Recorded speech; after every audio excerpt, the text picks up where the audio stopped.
almost like a kid waiting for Christmas morning, because he comes in on a van and I'm anxiously waiting for his arrival. And here he is. You know, he comes and he's everything I anticipated. I was so impressed with how imposing the horse was.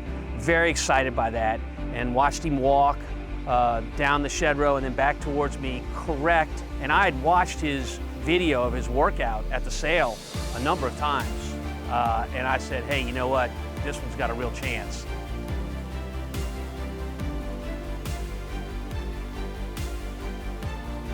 This is a horse that genuinely is made like a horse you would want to see in the Derby next year.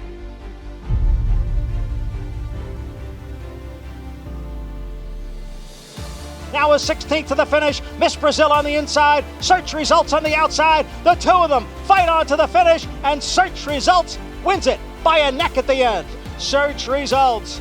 She's won all three of her starts, and she does it here under a Rod Ortiz Jr. Search Results trying to hold off Obligatory, and Search Results wins her Belmont debut, and she does it in the Grade 1 Acorn Stakes, the mile in 1:35 2.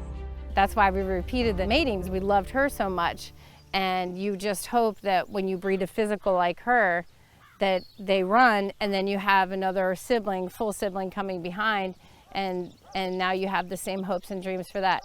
I mean, if it ain't broke, don't fix it, right? I try to match the positive physical traits, what we feel, of the mother, along with the positive physical traits of the father. Maybe I feel like she's a middle bone mare and Flatter throws bone, then that's why we did that particular mating, because she's very light and pretty and fancy, and he's massive and coarse and heavy. So ultimately, that's why we were trying to get something that's right in between the two of them. Even though it was the same mating, the colt is a big, leggy, tall chestnut like his mother, and the filly looks more like Flatter. But we're very happy with both of the matings. We've had some really, really good Flatters off our farm. We actually pinhooked a horse named Flat Out, who became a really good racehorse. I think he won like $6 million, and he was a second crop of Flatter. So Flatter's been really good to us. Obviously, you want the horses to breeze well, and you want them to look good doing it. Covering the ground while they're breezing is very important. We want a long striding horse. His energy during the breeze, he seemed very focused. Seeing him physically at the barn, the way he walks, you can tell that he covers a lot of ground. This colt is very good size, which is what we want in a colt, a great presence. He has a very nice walk. He comes straight at you when he walks.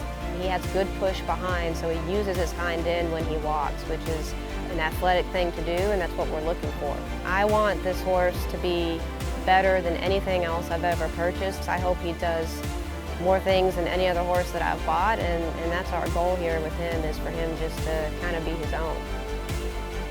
You know what you're kind of getting, and of course it's reflected in the purchase price, because you know everybody's seeing the same thing. So it's very competitive at the sale. So there's a lot of anxious moments about, will we get this horse? Won't we get this horse?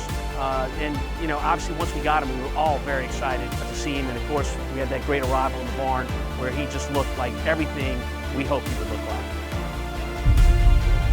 So truly, when you speak of Flatter Coca-Cola and you look at the family line, as well as how he worked at the sale, and how he's come in and performed for us here, and how he handles things mentally on the racetrack, you look at all those things, you put them all together, they're all ingredients as to how far you can go with a horse like this.